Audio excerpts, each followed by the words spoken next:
Halo semuanya, kenalin namaku Gerard. Aku dulu di STTS angkatan 2017 jurusan desain produk. Nah, sekarang ini aku baru lulus tahun ini.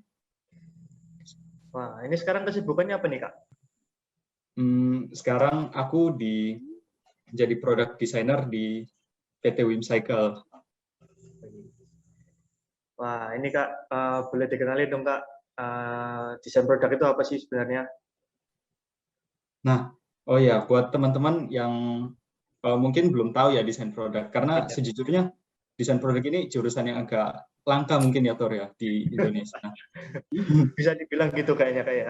Jadi masih agak jarang gitu. Jadi desain produk adalah jurusan yang mempelajari desain secara keseluruhan.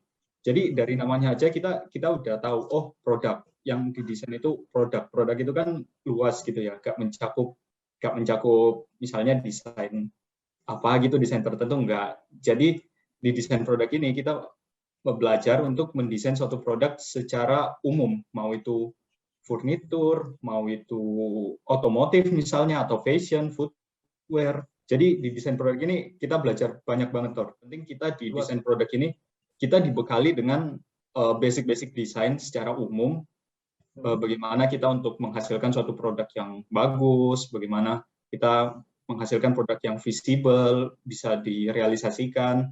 Nah, itu mau kita aplikasikan dimanapun itu sebenarnya banyak banget yang bisa kita olah dari desain produk ini. Nah, Gitu. itu desain produk nih ya. Desain produk ini sebenarnya tantangannya itu apa, Kak, di desain produk itu? Nah, kalau ngomongin tantangan kan Ya. setiap jurusan pasti namanya punya tantangan ya, Tor, ya. Iya, Pasti benar. nggak mungkin lah ada kuliah yang gampang, nggak. Kalau dari aku pribadi, tantangan terberat itu waktu masuk desain produk itu gambar sih. Karena awal aku masuk desain produk ini, aku nggak bisa gambar sama sekali nggak bisa gambar.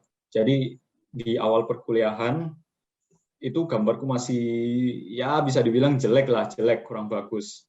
Itu sampai semester agak pertengahan gitu loh, pertengahan perkuliahan, gambarku masih agak jelek. Nah, ini kan suatu masalah ya, karena di desain produk ini kita dituntut untuk kayak banyak menggambar, banyak menghasilkan ide-ide desain melalui sketsa. Nah, ini tantangan terberat buat aku sih, salah satunya. Cuman ya itu, namanya berkuliah pasti kan tantangan seperti ini ada. Cuman bagaimana kita berusaha untuk menyikapinya kayak gitu. Nah, itu kayak semuanya nih, Kak, ya, mungkin ada teman-teman di sini yang mau penasaran nih sama desain produk nih. Dari tantangan itu gimana sih, Kak Gerard, buat maksudnya dari yang nggak bisa gambar, terus prosesnya itu seperti apa, Kak? Kok bisa akhirnya itu dimasuk ke Wimcycle gitu, Kak? Hmm. Hmm. Nah, itu sebenarnya balik lagi sih ke passion mungkin ya. Karena kan sebelum masuk perkuliahan aku udah kayak tertarik banget sama yang namanya desain produk ini. Aku kayak tertarik pengen, oh aku mendesain suatu barang dari benar-benar nol sketsa sampai benar-benar bisa direalisasikan. Nah, itu awalnya basicnya aku passion di situ sih. Dan terus mulai dari situ ya namanya tantangan kan nggak nggak bakal menghambat kalian gitu loh. Justru itu yang menjadi motivasi sih buat aku, kayak tantangan ini yang menjadi motivasi semangat aku buat aku bagaimana aku bisa belajar menggambar, bagaimana aku dari yang sebelumnya nggak bisa gambar sama sekali jadi ya lumayan bisa lah. Jadi buat teman-teman juga yang mungkin mau masuk desain tapi masih agak kurang pede sama gambarnya, itu nggak apa-apa sih, itu bakal diajari di jurusan kita. Tapi Kak Gerard, biasanya itu orang-orang tahu kalau mau masuk desain itu kan harus pintar gambar. Jadi bisa gambar itu kayak jadi momok gitu loh. Buat orang-orang itu nggak jadi wes karena aku nggak bisa gambar gitu. Nah, kalau Kak Gerard sendiri belajar gambar itu berapa tahun ya, Kak? Aku belajarnya tuh lama sih. Aku mulai bisa gambar itu mulai pertengahan perkuliahan sih ke atas. Dan benar yang kamu bilang sih, kayak itu menjadi salah satu momok. Soalnya aku ya dulu kerasa sih, kayak dulu gambar, tapi tugasnya itu gambar semua, gambar dituntut menghasilkan banyak desain dalam waktu singkat. Nah ini kan pasti gimana gitu ya, jadi momok bener. Tapi ya itu namanya berproses kan ya. Kita nggak bisa langsung kayak jago gitu, nggak bisa. Tapi nggak masalah kok. Kalau ada teman-teman yang tertarik masuk desain tapi belum bisa gambar, nggak apa-apa. Karena di jurusan aku, dari apa yang aku alami selama berkuliahan di Despo ini, itu aku dari benar-benar nggak bisa gambar, sampai jadi aku bisa menghasilkan sesuatu yang lumayan bisa ditunjukkan lah, layak ditunjukkan, dipresentasikan gitu. Kalau misalnya dari teman-teman ini Kak, dia misalnya pinter gambar tapi bukan gambar produk. Dia biasanya gambar ilustrasi, gambar kayak lukisan-lukisan, tapi dia kepingin masuk desain produk, kan beda itu kan. Ilustrasi sama produk itu kan jelas berbeda. Nah, tapi dia kepingin masuk gitu. Tanggapannya gimana, Kak? Oh, iya, nggak apa-apa. Itu malah kayak 1 poin plus ya, karena kan basic, pada dasarnya basicnya sama ya, Sel, ya, sama-sama gambar. Yang penting basicnya udah ada, bagaimana tinggal lagi dari basic yang ada itu. Dikembangin terus gitu ya, Kak ya? Disesuaikan sama gaya, stylenya desain produk gitu. Oke. Nah, terus kalau misalnya masuk jurusan desain produk itu kira-kira prospek kerjanya seperti apa, Kak? Kenapa kita harus milih desain produk untuk kedepannya? Kalau ngomongin prospek ya, Sel, ini aku cerita dari pengalamanku sendiri sih, pengalaman cari. Iya, boleh silakan. Yang banyak juga nggak apa-apa kok, Kak. Jadi dari pengalaman aku cari kerja, itu prospeknya ternyata banyak kok, banyak. Mungkin pas aku bukan awal sih, baru mau lulus tahap TA, mulai cari kerja itu aku kayak, waduh gimana ya, ini bisa dapat kerja nggak ya? Apalagi kan ini suatu jurusan yang langka ya gitu ya. Pasti aku yakin pasti teman-teman ada yang berpikiran kayak gitu. Tapi nggak apa-apa, aku ya pernah di posisinya kalian, pernah khawatir kayak gitu. Cuman setelah aku coba nyari kerja di beberapa tempat, itu ternyata banyak kok. Nggak sebanyak jurusan lain, misalnya ekonomi atau hukum atau apa, tapi juga nggak sedikit yang kalian kira. Nah, itu sih. Jadi kalau dari prospek itu banyak penawaran, banyak lowongan kerja buat desain produk, dan juga salah satu keunggulan dari desain produk ini, aku merasa kayak kita itu bisa masuk di banyak tempat gitu loh. Katakanlah desain mebel, desain interior, desain otomotif, fashion. Aku sendiri kan di Wimcycle desain sepeda ya.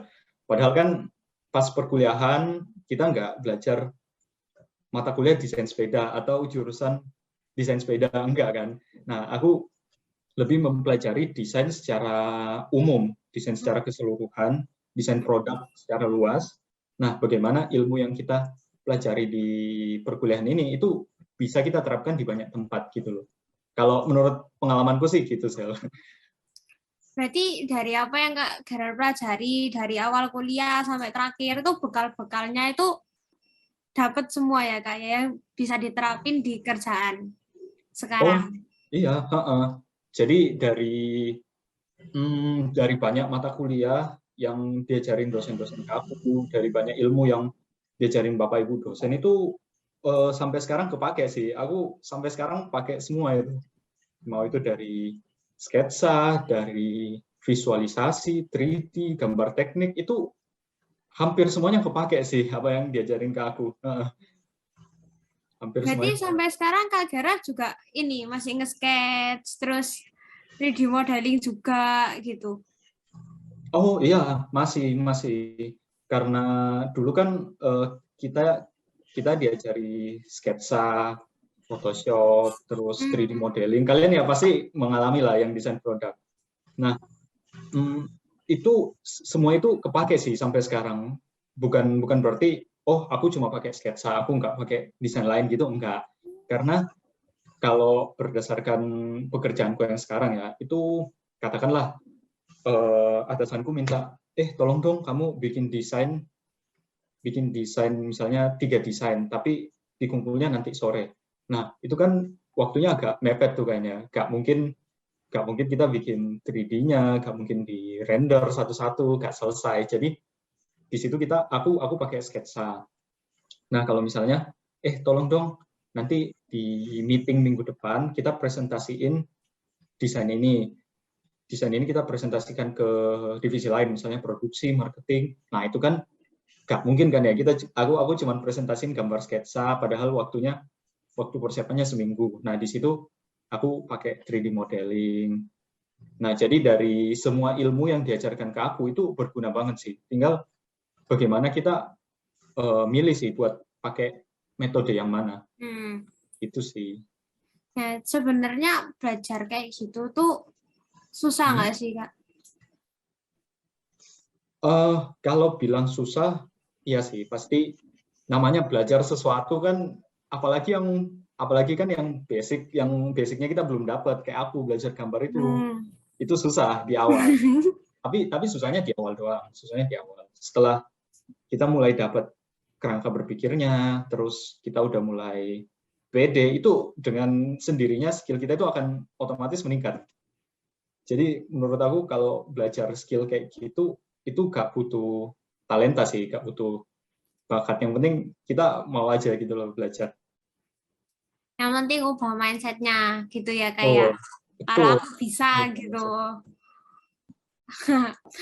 Ini Kak, kapan hari itu aku dengar dari salah satu dosen di Despro, dia tuh bilang katanya Kak Gerard itu udah dapat kerja loh sebelum TA. Jadi inspirasi loh itu buat kalian, jadi motivasi gitu. Boleh ceritain pengalamannya dong Kak, itu kepo loh. Iya sih, waktu itu aku keterima kerja sebelum pra-seminar ya. Jadi hari ini hari pertama kerja, besoknya aku pra-seminar. Mepet ya. Mepet banget. Jadi sambil kerja, sambil ngurusi skripsi. Sensasinya gimana itu Kak? Apanya? Sensasinya. Aduh, kerja lagi.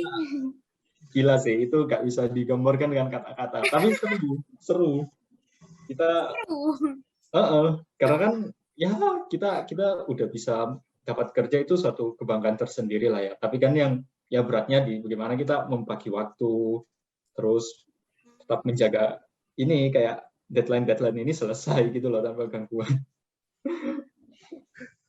Wah, ini ngomong-ngomong nih Kak ya, yang dari ceritanya dosen itu kan katanya keterimanya karena portofolionya Kak.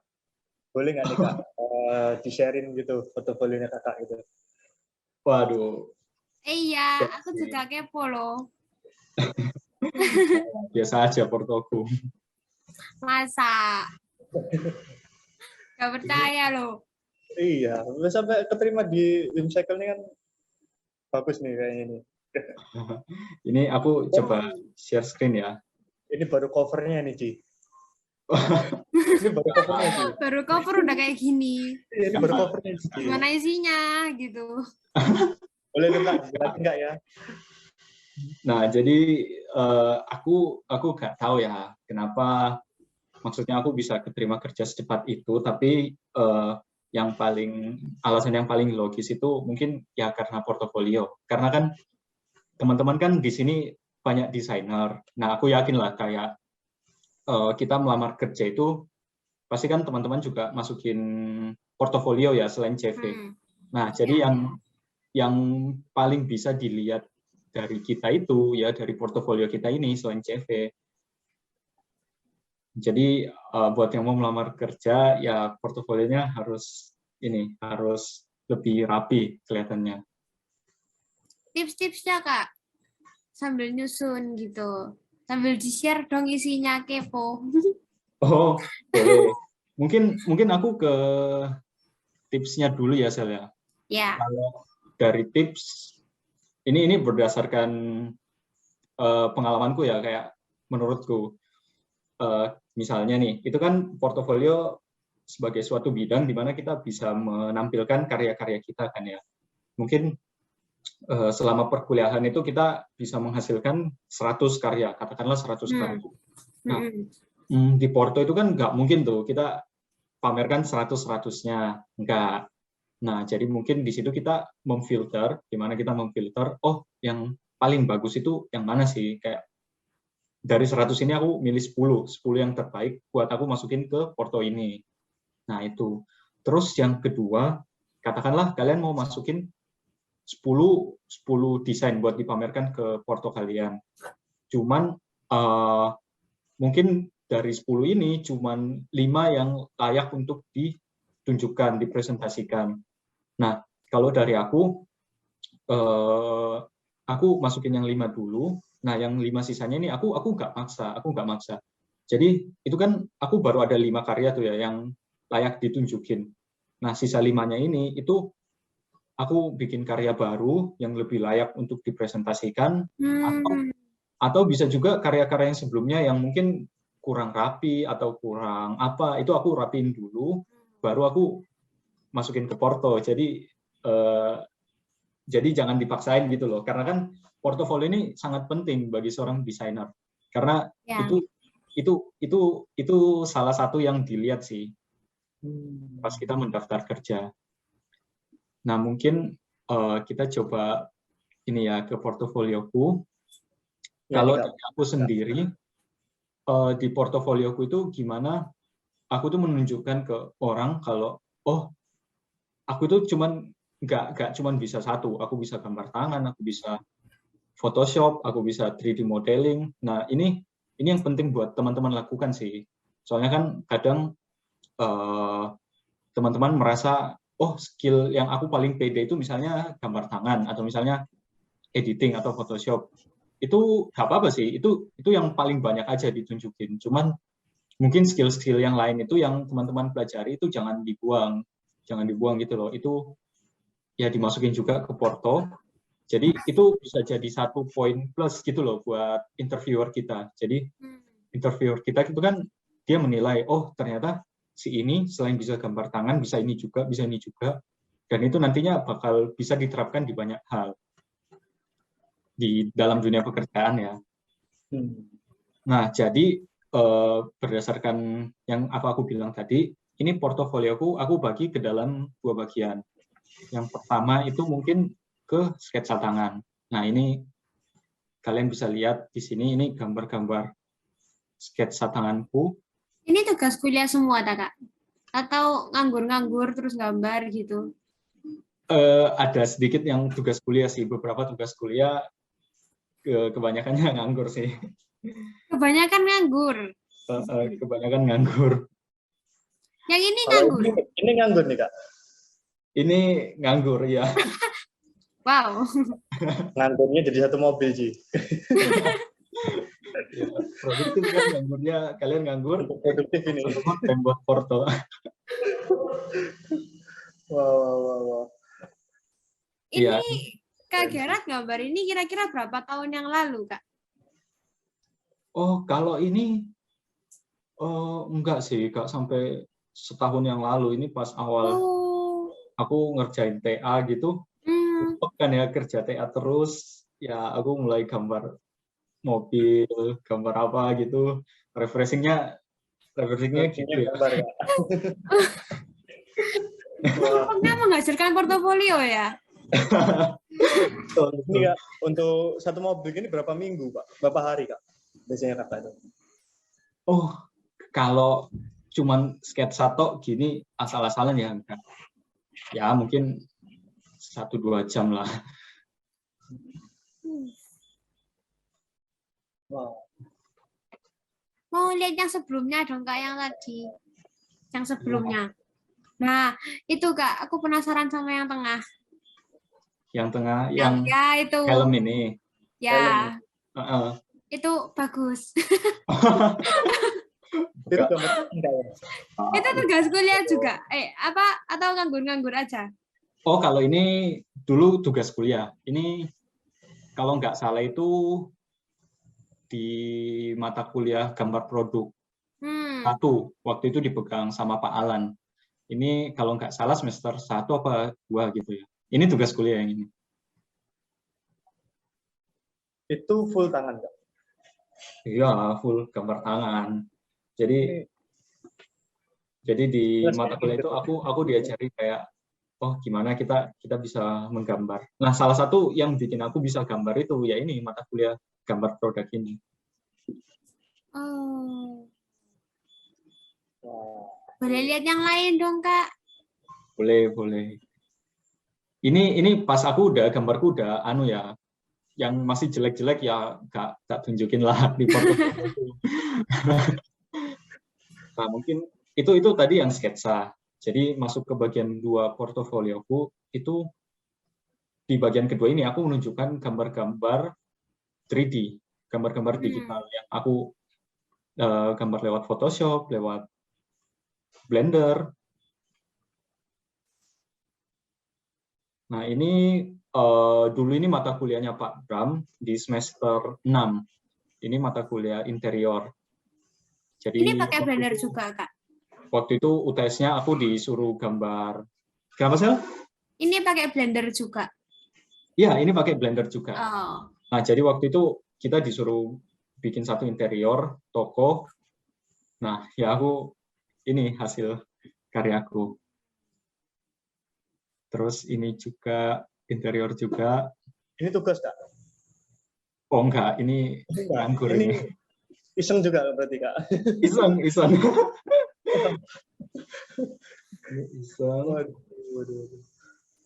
Iya, iseng juga.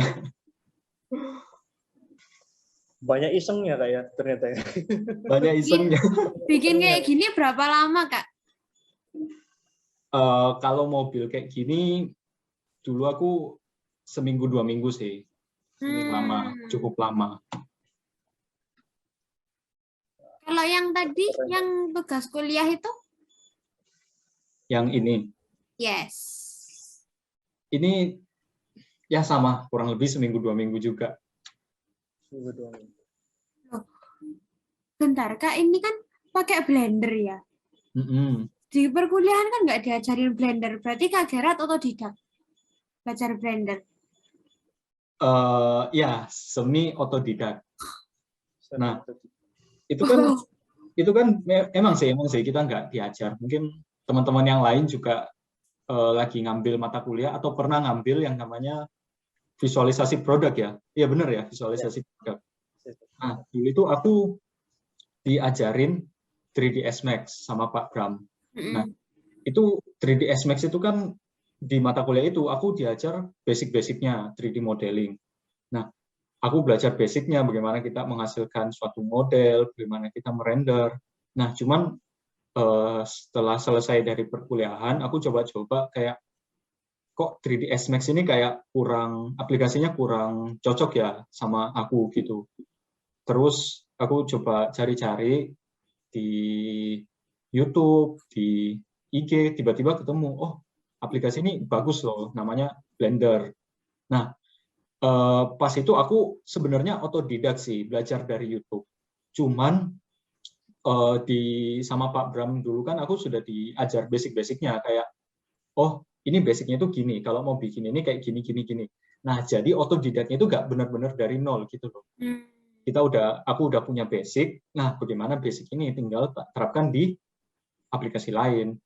Nah, ini berlaku juga sih buat ilmu-ilmu yang lain. Katakanlah misalnya SolidWorks atau AutoCAD atau gambar tangan juga itu bisa loh kayak gini. Jadi yang penting kita itu punya basic yang diajarkan ke kita selama perkuliahan itu nggak ditinggalkan, nggak dilupakan. Itu kita mau otodidak bakal mempermudah banget. Ngomong-ngomong, kalau di dunia kerja, apakah kita dituntut harus bisa semua ya, Kak? Dari sekian banyaknya software yang kita pelajari, dari software yang disediain sama orang-orang, itu kan banyak. Apakah kita harus bisa semua atau enggak? Tergantung sel. Kalau misalnya kalian kerja di industri itu ya pasti harus bisa AutoCAD, harus bisa SolidWorks. Kalau kalian kerja di misalnya UI UX designer itu pasti harus bisa Adobe Illustrator, Photoshop, Adobe Experience. Nah ini tinggal tergantung kita mau mengarahkan diri kita sendiri kemana. Cuman kalau menurutku ya makin banyak yang kita kuasai itu makin bagus sih. Dan juga ya kembali lagi ke apa yang aku sampaikan tadi, di perkuliahan kan kita udah diajar basicnya, kita udah dibekali basic-basic sama dosen-dosen kita, bagaimana nanti suatu saat misalnya kita dituntut nih, oh tolong dong kamu belajar aplikasi ini, itu ya yang penting kita udah punya basic gitu loh. Mau belajar sekalipun, belajar dari awal itu nggak bakal lama, itu bakal mudah banget karena kita udah punya basic.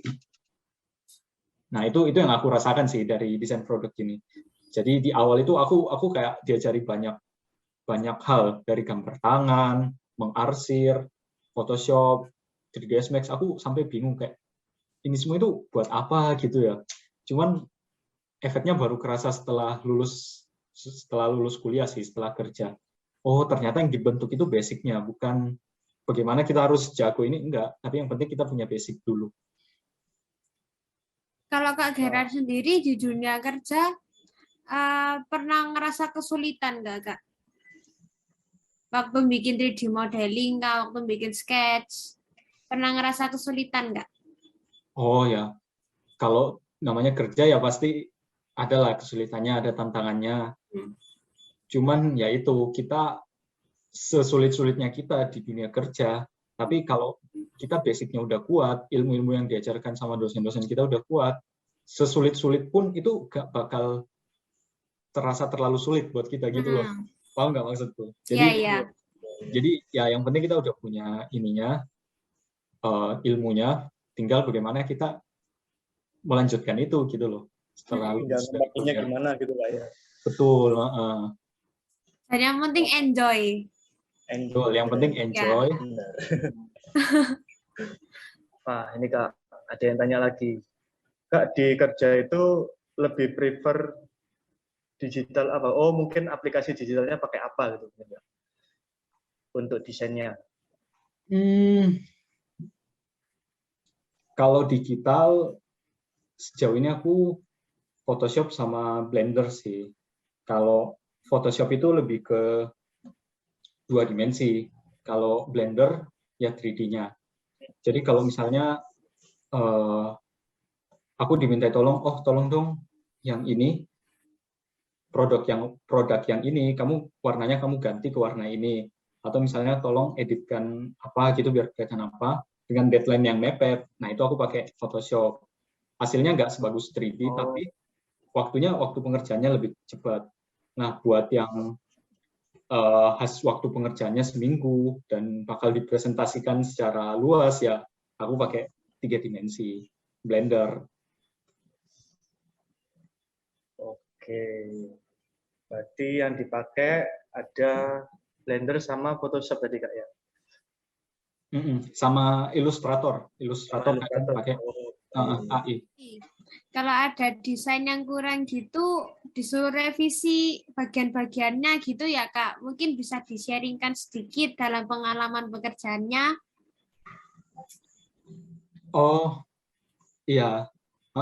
Itu ya namanya desainer, kita pasti nggak jauh dari revisi lah. pasti ada revisi. Katakanlah aku menghasilkan suatu produk ini, aku menghasilkan desain ini. Nah, itu kan dikomunikasikan ke banyak divisi. Ada marketing, ada produksi, ada sales. Nah, dari divisi-divisi ini tuh masukannya ada macam-macam. Kalau mungkin dari marketing yang paling umum, oh ini nggak sesuai sama image brand kita, image perusahaan kita. Ini harus lebih melengkung, atau ini harus lebih tegas, ini harus lebih apa. Kalau itu dari marketing. Dari produksi mungkin, oh ini nggak bisa kayak gini, nggak bisa direalisasikan. Ini kalau ditekuk segini, pipanya itu nggak kuat, atau ini bisa-bisa patah gitu loh. Nah, jadi tinggal bagaimana kita aku merangkum semua revisi-revisi ini, terus ya aku bikin lagi. Desain awalnya aku perbaikin, aku benerin. Nah, minggu depan dipresentasin lagi, gitu sih. Pasti ada revisi. Namanya desainer itu gak mungkin lah ada desainer yang bisa kerja 1 kali langsung, oh gak usah revisi. Waduh, itu gimana ya?